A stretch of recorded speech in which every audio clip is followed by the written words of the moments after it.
महाराज, वीर को चेतना आ गई है। विदु, तुम तुरंत प्रयोगशाला जाओ और अश्वगंधा लेकर आओ। राजकुमारी, आप यहाँ कैसे? हमें जब पता चला कि वीर के साथ ऐसी घटना घटी है तो हम उसे देखने के लिए आ गए। जब वो हमारा अंगरक्षक था तो कई हमलों से बचाया है उसने हमें। हमें आप पर गर्व है राजकुमारी कि आप अपने सेवकों का इतना ध्यान रखती हैं। देखिए, वीर को चेतना आ गई है और अब इसे राजगुरु जी एक ऐसी औषधि देने वाले हैं जिससे बिल्कुल स्वस्थ हो जाएगा। अच्छा राजगुरु जी, हम चलते हैं। जी महाराज। राजकुमारी, यहां के बाद अब हमारे कक्ष में आइएगा। जी पिताजी। हमें और आपकी मां को आपसे एक बहुत आवश्यक बात करनी है, आपके विवाह के बारे में। नहीं,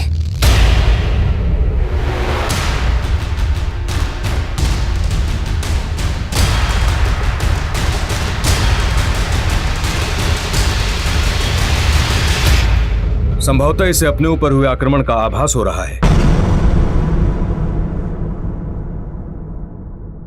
राजगुरु जी, इसका ध्यान रखिएगा। यह हमारी सेना का एक अनमोल रत्न है और इसके स्वास्थ्य की जानकारी हमें बराबर देते रहिएगा। जी महाराज।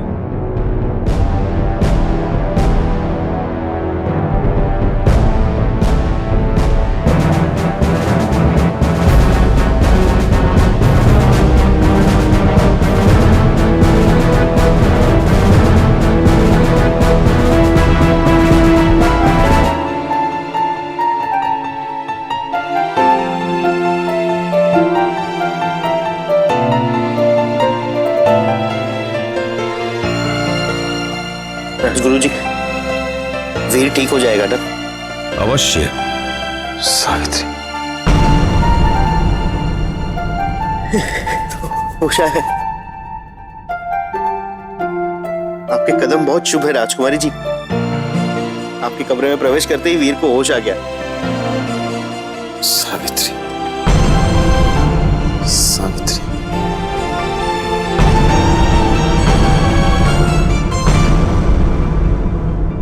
सावित्री नहीं वीर, राजकुमारी जी आई तुझसे मिलने।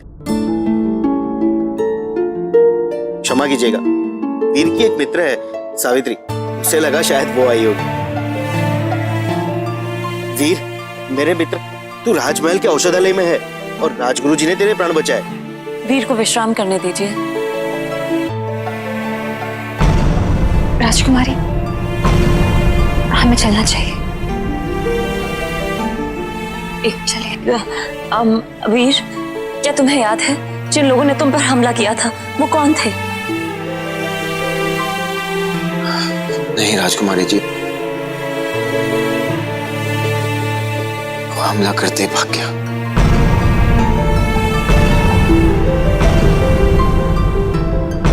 वो विष से बुझे हथियार थे और उस विष की वजह से फिर वीर बेहोश हो गया। मैं इसे घर ले जा सकता हूँ? हाँ, आज ही। नहीं राजगुरु जी,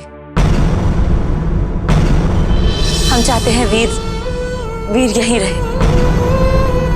जब तक वीर पूरी तरह से स्वस्थ नहीं हो जाता, वो हमारे कर्मचारियों के निवास में रहेगा, राजमहल में ही। जैसा आप कहें। चलिए राजकुमारी।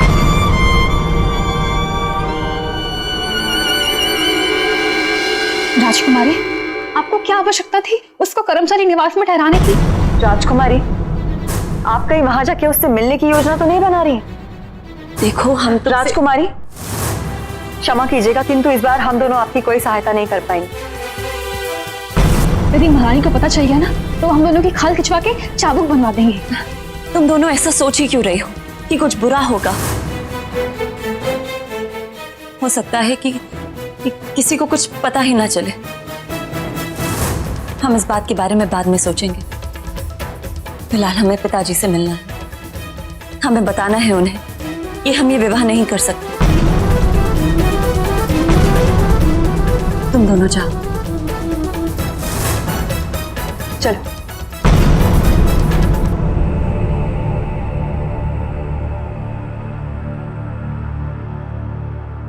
पिताजी,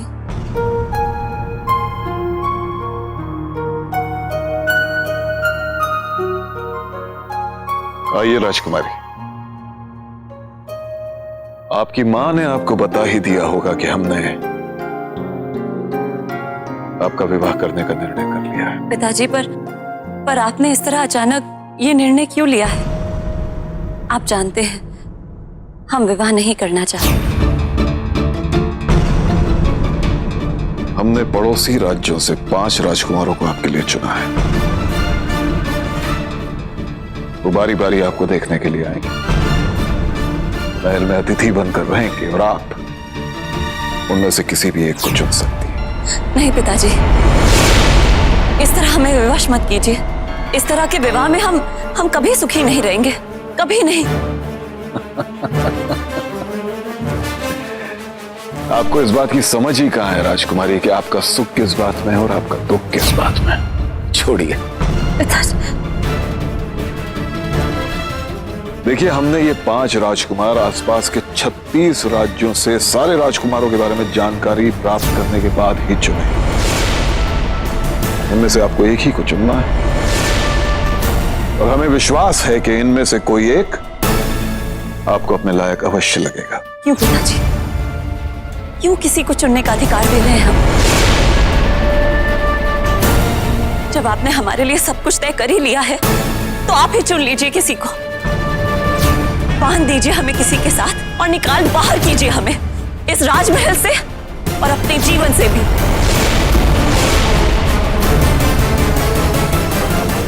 राजकुमारी, आप अपने पिता से इस वाणी में बात करके अपनी सीमा पार कर रही हैं। क्षमा कीजिए हमें पिताजी, हम कोई उद्दंडता नहीं करना चाहते, पर हमें ऐसा लग रहा है आप हमारे साथ जो कर रहे हैं वो सही नहीं है।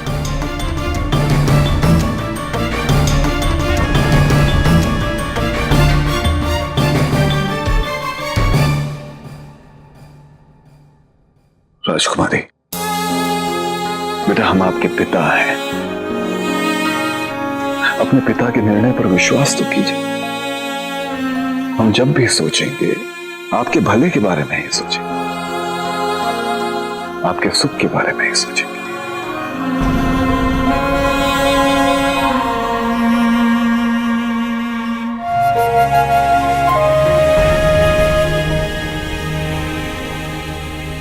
हम आपको कैसे बताएं पिताजी कि हमारा भला, हमारा सुख सब वीर के साथ लिखा है, केवल वीर के साथ।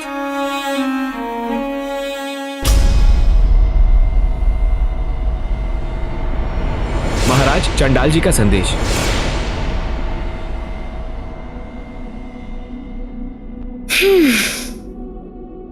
महाराजा चांडाल सिंह और महारानी सुगंधा।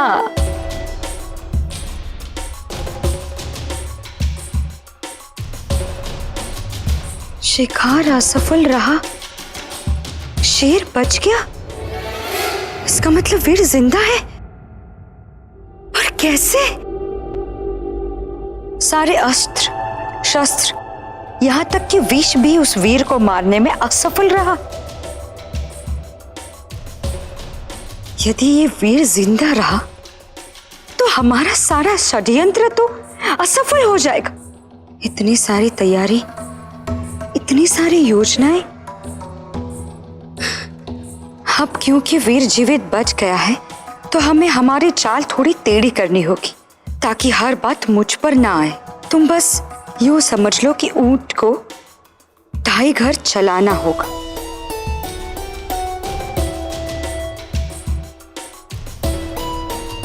ऊंट को ढाई घर चलाना,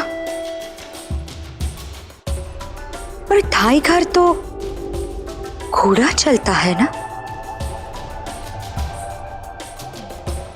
हमें कुछ समझ नहीं आ रहा।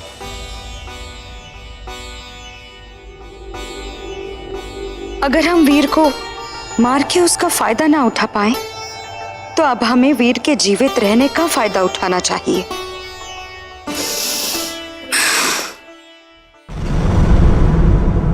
वाह, इसे कक्ष कहते हैं। यही स्वर्ग है। विदु, यहाँ की चीजों से ज्यादा मोह मत लगा। हम कुछ देर आराम करेंगे, फिर घर लौटेंगे। तू ये स्वर्ग जैसे भवन को छोड़कर जाना चाहता है? मैं तो सोच रहा था कि महाराज से जाके कह दूंगा कि आपने वीर को सुरक्षा सचिव बनाया है, तो ऐसा कक्ष भी देना होगा। विदु, मैंने कह दिया ना, हम घर लौटेंगे। क्या घर जाने की रट लगा रखी है? क्या है वहां पर? सावित्री, माँ और पिताजी हमारी बात नहीं मानेंगे। हम तो ये भी नहीं जानते कि वीर के मन में क्या है। क्या वो भी हमसे उतना ही गहरा प्रेम करता है जितना कि हम करते हैं? बस अब हम और इंतजार नहीं कर सकते। हमें पता लगाना ही होगा कि वीर की जिंदगी में हमारा क्या महत्व है। वो हमसे प्रेम करता है या नहीं? कितने सवाल हैं। हमें वीर से मिलना ही होगा, और कैसे मिले?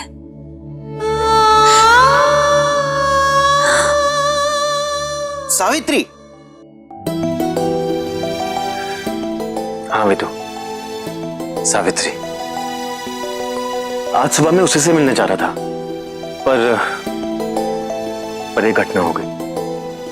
उसने मेरी राह भी देखी होगी। विदु, तू ही बता, रात को अगर वो झोपड़ी पे हमसे मिलने आएगी, वहां कोई नहीं मिलेगा तो? कर दिया ना निरुत्तर, अब तो जाना ही पड़ेगा सावित्री से जो मिलना है। वीर अपनी सावित्री से मिलने के लिए तड़प रहा होगा राजकुमारी। आपका मन नहीं कर रहा? आपका प्रेम आपके इतना निकट है, कर्मचारी निवास में, इसी महल के अंदर। मिलना तो हम भी उससे चाहते हैं प्रियंवदा, पर कैसे? पर राजमहल के एक कक्ष से दूसरे कक्ष में जाना, किसी ने हमें देख लिया तो बहुत बहुत मुसीबत हो जाएगी। मेरे होते हुए अगर आप ऐसे चिंता करेंगी तो मेरी सेवा का अपमान होगा। आप सब कुछ मुझ पर छोड़ दीजिए। ठीक से कवच नहीं पहना जा रहा है और तू घर जाने की बात कर रहा है। अरे जब तक औषधि काम कर रही है तब तक तो आराम कर ले। विदु, मैंने कह दिया ना, हम घर जाएंगे तो घर जाएंगे, बस। मैं तेरे अच्छे के लिए ही कह रहा हूं, लेकिन तू तो मेरी बात मान ही नहीं रहा है। अरे अरे अरे, कहां चले आ रहे हो आप लोग? यह कक्ष हमें दिया गया है, मतलब हमें यहां ठहराया गया है।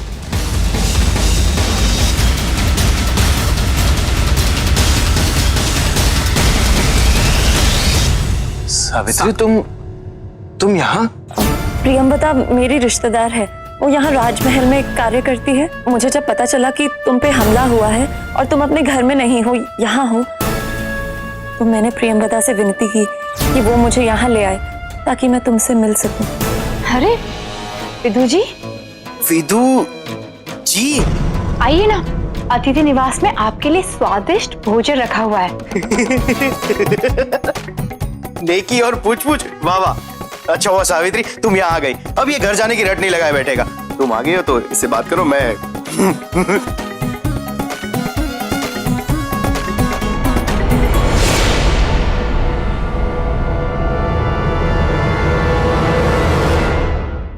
तुम घर क्यों जाना चाहते हो? राजमहल में अच्छा नहीं लग रहा? नहीं नहीं सावित्री, ऐसी कोई बात नहीं। वो सुबह में तुमसे मिल नहीं पाया ना, सोचा कि तुम मेरे घर जाओगी और मैं नहीं रहूंगा तो तुम परेशान हो जाओगे, इसीलिए। सच? मैं परेशान हो जाऊंगी, इसीलिए ऐसे घायल अवस्था में तुम घर जाने की बात कर रहे थे? इतनी चिंता है तुम्हें मेरी? इतना ख्याल करते हो मेरा? बोलो। सावित्री, हर बात कहना जरूरी है क्या? जरूरी है। सारी बातें इशारों में नहीं की जा सकती, कुछ बातें कहनी पड़ती हैं। मेरा तो ये मानना है कि जो बात दिल में हो उसे जुबान पे ले ही आना चाहिए। बोलो बोलो ना।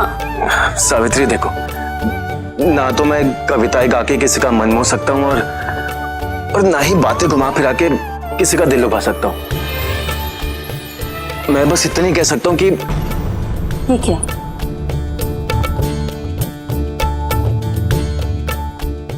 क्या वीर, बोलो।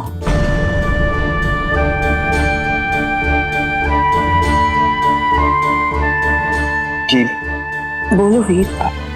कि तुम मुझे बहुत अच्छी लगती हो। बस मैं तुम्हें अच्छी लगती हूँ? अच्छा, तो बहुत लोगों को बहुत कुछ लगता है। पेड़ पौधे, फूल पत्ते, ये भोजन, इतना नाटक किया, इतना समय लगाया केवल ये कहने के लिए कि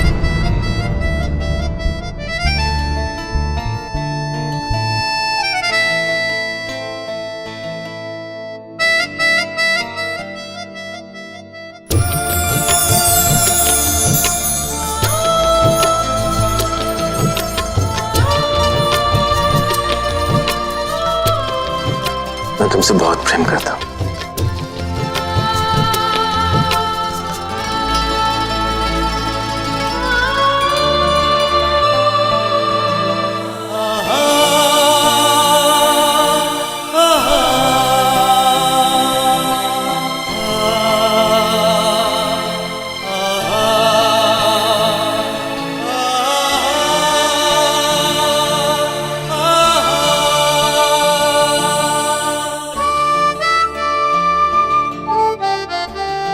इतनी सी बात कहने में इतना समय क्यों लगा है वीर? मैं भी तुमसे प्रेम करती हूँ।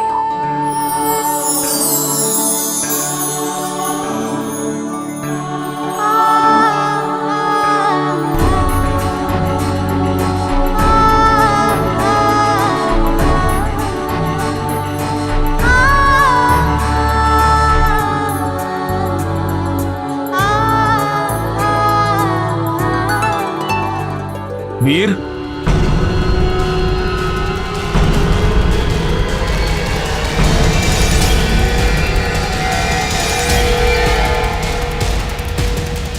कौन हो तुम?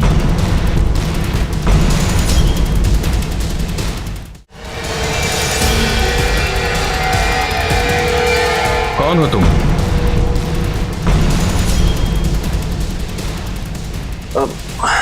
राजगुरु जी, ये अरे तुम अभी तक यहीं हो? सैनिक को भोजन दे दिया ना? तो फिर चलो, क्या बात करने लग गई? प्रणाम राजगुरु जी, मेरा नाम प्रियंवदा है, महल की दासी हूँ। आपको कुछ फलादि चाहिए? नहीं, मुझे कुछ नहीं चाहिए। वीर, अब तुम्हारा स्वास्थ्य कैसा है? जी पहले से अच्छा हूं। आपका बहुत बहुत धन्यवाद। आपकी वजह से मेरे प्राण बच गए। तुम्हारे प्राण तुम्हारी अद्भुत इच्छा शक्ति ने बचाए हैं। वैसे वीर, तुम आक्रमणकारियों को पहचान सकते हो? नहीं राजगुरु जी। राजगुरु जी, मुझे लगता है कि इसका उस बात से जरूर कोई नाता है जो कल मैंने आपको बताई थी। चंडाल सिंह और सेनापति के बीच हुई गुप्त वार्तालाप। जी, और इसीलिए मैं जल्द से जल्द यहाँ से जाना चाहता हूँ ताकि मैं जाकर प्रमाण इकट्ठे कर सकूं। मैं तुम्हारी अधीरता समझता हूं, पर तुम्हें आज रात विश्राम करना होगा। लो वीर, ये औषधि अपने प्रत्यक्ष घावों पर लगा लो, कल सवेरे तक ठीक हो जाएंगे।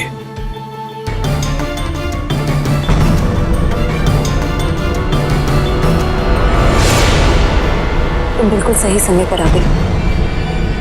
अगर राजगुरु ने देख लिया होता हमें तो अनर्थ हो जाता। वीर से हमें मिलाने के लिए तुम्हारा बहुत बहुत धन्यवाद। धन्यवाद देकर आप हमें लज्जित ना करें।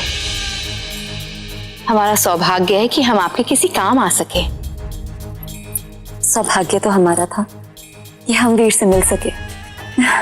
तुम जानती हो प्रियंवदा, आज वीर ने हमें कहा कि वो हमसे प्रेम करता है। आप भी उससे बहुत प्रेम करती हैं, है ना?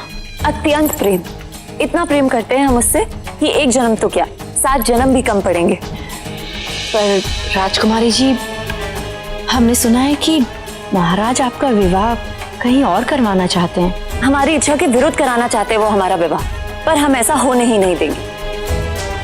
पिताजी हमें 5 राजकुमारों से मिलाना चाहते हैं, हम सबको अस्वीकार कर देंगे। सीधी सी बात है, अगर हमारा विवाह वीर से नहीं हो सका तो हम कभी भी किसी से विवाह नहीं करेंगे। यही सुनना था मुझे। अब राहुकाल केवल मेरा होगा, क्योंकि तुम तो केवल वीर की हो।